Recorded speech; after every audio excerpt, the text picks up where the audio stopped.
வருகை புரிந்துள்ள அனைத்து சிறப்பு விருந்தினர்களுக்கும் பேச்சாளர் நண்பர்களுக்கும் இந்த கலையரங்கத்தை இத்தனை நாட்களாக சிறப்பாக நடத்தி வரும் முனைவர் ஐயா கோபி ஐயா அவர்களுக்கும் இன்று நடந்து கொண்டிருக்கும் பட்டிமன்றத்திற்கு தலைமை பொறுப்பேற்று நடுவராக வீற்றிருக்கும் கலை நன்மணி கா மணிமேகலை அம்மையார் அவர்களுக்கும் மற்றும் அனைத்து சான்றோர் பெருமக்களுக்கும் என் இனிய மாலை வணக்கம். விழா காலத்தில் மகிழ்ச்சி ஆண்களுக்கா பெண்களுக்கா?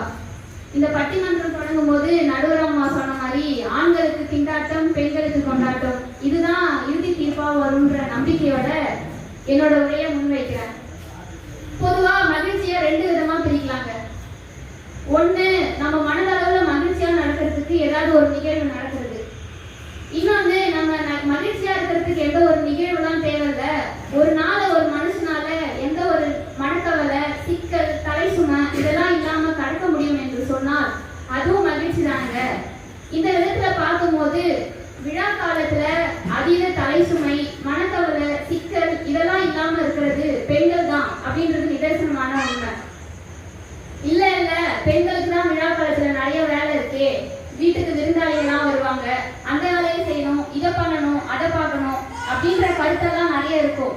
ஆனா இந்த கருத்தை சற்று உற்று நோக்கி பார்த்தா புரியும், இத்தனை வேலை பெண்கள் செய்யறாங்க, ஆனா இதெல்லாம் அவங்க சிக்கலா நினைக்கிறாங்களா மனக்கவலையா நினைக்கிறாங்கன்னா இல்லையே. விழா காலத்துல பெண்கள் இந்த வேலை எல்லாத்தையும் ரொம்ப மகிழ்ச்சியோடவும் மனநிறைவோடவும் தான் செய்யறாங்க.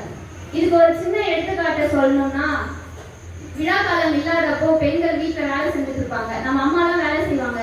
நம்ம போய் அம்மா கிட்ட அம்மா எனக்கு இது வேணும் அப்படின்னு ஏதாவது கேட்டா, இப்ப இது உனக்கு கண்டிப்பா தேவையா, போ அந்த பக்கம் அப்படின்னுவாங்க. இந்த பக்கம் வேற பாத்திரம் உடஞ்சிட்டு இருக்கும், அந்த பக்கம் பார்த்தா தொடப்பு வேற யாருல பறந்துட்டு இருக்கும். ஆனா விழா காலம் வரும்போது நம்ம அம்மா எல்லாரும் நமக்கு பிடிச்ச எல்லாத்தையும் செஞ்சு கொடுத்து நம்ம சாப்பிடுறத பார்த்து ரொம்ப மகிழ்வாங்க. இந்த பட்டிமன்றத்துக்கு இன்னொரு பக்கமும் இருக்கு. சரி, பெண்கள் சந்தோஷமா இருக்காங்க, ஆண்கள் ஒருவேளை பெண்களோட சந்தோஷமா இருக்காங்களா அப்படின்றதையும் பார்க்கணும் இல்லையா. இதுக்கு ஒரு சின்ன எடுத்துக்காட்டை சொல்லலாம். இப்ப வேற தீபாவளி பண்டிகை வருது. எல்லார் வீட்லயும் நடக்க போறேன் இல்லைன்னா நடந்து முடிஞ்ச ஒரு நிகழ்வை சொல்றேன், சும்மா லைட்டா கற்பனை மட்டும் பண்ணி பாருங்க. அப்பா வீட்டுல இருப்பாரு, பையன் அப்பாட்ட வருவான். அப்பா என் ஃப்ரெண்டு ராஜேஷ்க்கு வந்து அவங்க அப்பா 2 பாக்ஸ் பட்டாசு வாங்கி கொடுத்துட்டாரு, எனக்கு 4 பாக்ஸ் பட்டாசு வாங்கி கொடுத்தே ஆகணும்பா அப்படின்னு ஒத்த கால அடிப்பான். சரி, நான் அப்பாவும் பட்டாசு வாங்கி கொடுப்பாரு. அதை அந்த கல்ல ஒழுங்கா வெடிக்காம கை காலெல்லாம் தீசிட்டு வந்து நிற்கும். அப்புறம் என்ன, ஹாஸ்பிட்டல் கூட்டிட்டு போகணும், ஒரு 2000 ரூபாய் பில்ல போடணும். பையனுக்கு இப்படி ஆனதுக்கு அப்புறம் போனஸ் காசுல வாங்கின அந்த பட்டாசை வெடிக்க பார்த்தோம்னும் போனஸ் காசுல வாங்கின பட்டாசும் போச்சு, பையனால ஹாஸ்பிட்டல் செலவு பண்ணி கையில இருந்த காசும் போச்சு, அந்த மனுஷனுக்கு மனசுல நிம்மதியே போச்சுங்க. சரி, இதோட முடிஞ்சிடும்னு பாத்தீங்கன்னா அடுத்தது பொண்ணு வரும். அப்பா, நீ இந்த தீபாவளிக்கு எனக்கு 2 செட்டு ட்ரெஸ் எடுத்து தரேன்னு சொன்னியே, மறந்துடாத, இன்னைக்கே போலாம் வா அப்படின்னு கூப்பிடும். எந்த வீட்லயாவது பொண்ணு கேட்டு அப்பா இல்லைன்னு சொல்லுவாரா? அப்படின்னு அந்த பொண்ணை துணி கடைக்கு கூட்டிட்டு போனா அந்த பொண்ணு கம்மி விலையில துணி எடுக்கணும்னு நினைக்கிறீங்க, அப்பா பர்ஸ் மொத்தத்தையும் காலி பண்ணிட்டு தான் துணி கடையை விட்டு வெளியில வரும். சரி, இதுவே 2 பொண்ணு 3 பொண்ணு இருக்கிற வீட்டுல எல்லாம் யோசிச்சு பாருங்க, கந்து வெட்டிக்காரங்க கடன் வாங்கிதான் துணி வாங்குற நிலைமை இப்பெல்லாம் இருக்கு. சரி, ஒரு வழியா பையனுக்கு பட்டாசு எல்லாம் வாங்கி கொடுத்தாச்சு, பொண்ணுக்கு துணி எல்லாம் வாங்கி கொடுத்தாச்சு, எல்லா வேலையும் முடிஞ்சதுன்னு நினைச்சு நிம்மதியா வீட்டுக்கு வர மனுஷனுக்கு தெரியாது வீட்டுலதான் ஒரு மினி ஆட்டம் பாமே உட்கார்ந்துட்டு இருக்கு. அதாங்க நம்ம எல்லார் வீட்லயும் எப்பவுமே ஒலிக்குமே ஒரு அபாய ஒலி. போன வருஷமே கேட்டேன் அந்த 2 பட்டை செயின் வாங்கி கொடுங்கன்னு, இந்த வருஷம் தீபாவளியே வந்துருச்சு, இன்னும் வாங்கி தரல. பக்கத்து வீட்டு மாலா பாருங்க, முந்தானத்து நடந்த நலங்குல அவங்க புருஷன் வாங்கி கொடுத்த 4 பட்டை செயினை போட்டு மினுக்கிட்டு இருக்கா. நீங்க எனக்கு எதையாவது வாங்கி கொடுக்குறீங்களா அப்படின்னு ஒரு கேள்வி வரும். இந்த வருஷம் எனக்கு கண்டிப்பா பட்டு புடவை வேணும், நம்ம ஜேகேஆர்ல ஒரு புடவை வாங்கினா இன்னொரு புடவை ஃப்ரீயாமா அப்படின்னு வாங்க. இதோட நிறுத்துவாங்களா? இன்னும் பட்ஜெட் நீதுமே. இந்த வருஷத்துக்கு புதுசா மிக்சியும் ஃப்ரிட்ஜையும் வாங்கணும், ஆஃபர்ல கம்மி விலைன்னு மேல் வீட்டு சுகுணா சொன்னான் அப்படின்னு வாங்க. இப்படி பையனுக்கு பொண்ணுக்கு மனைவிக்குன்னு எல்லாத்தையும் செய்யறாங்களே.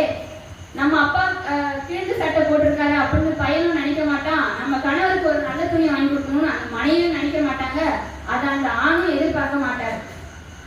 சரி, ஏற்கனவே பையனால மனசுல நிம்மதி போச்சு, பொண்ணால கையில இருந்த காசு போச்சு, இப்ப மனைவி கேட்டதெல்லாம் வாங்கி கொடுக்கலன்னா வீட்டுல சோறும் போயிடுமே அப்படின்ற கஷ்டத்துல மனைவியை கூட்டிட்டு போயிட்டு அவங்க கேட்கிற எல்லாத்தையும் வாங்கி கொடுத்துட்டு அந்த மனுஷன் வீட்டுல வந்து உட்காந்தா அடுத்த உடனே பாக்கெட்ல இருக்கிற போன் அடிக்கும். எடுத்து கேட்டா கூட பிறந்த அக்கா தங்கச்சி இருப்பாங்கல்ல, அவங்கதான். என்னன்னா இன்னைக்கே வருவேன்னு பார்த்தேன், இன்னும் வரல, நாளைக்கு வந்துரு, நாட்டுக்கோழி பிடிச்சி வச்சிருக்கேன், குழம்பு வச்சு வைக்கிறேன் அப்படின்னுவாங்க.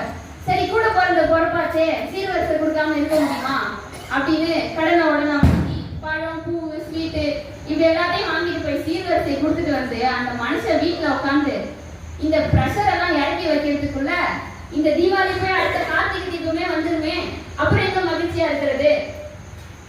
எனவே நிம்மதின்றது ஆண்களுக்கு இல்லைன்றப்போ மகிழ்ச்சி மட்டும் எப்படி கிடைக்கும்?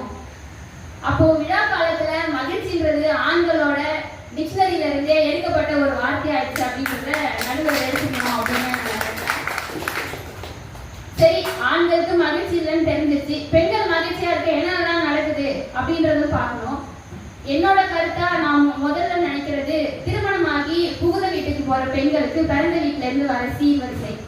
பண்டிகை காலத்தப்போ தன்னோட பிறந்த வீட்டுல இருந்து சீர்வரிசை வரும். இதுல என்னமா மகிழ்ச்சி இருக்கு அப்படின்னு கேட்டீங்கன்னா, இதை விட மகிழ்ச்சி ஒரு பொண்ணுக்கு வேற என்ன இருக்க முடியும் அப்படின்றதுதான் பதில்.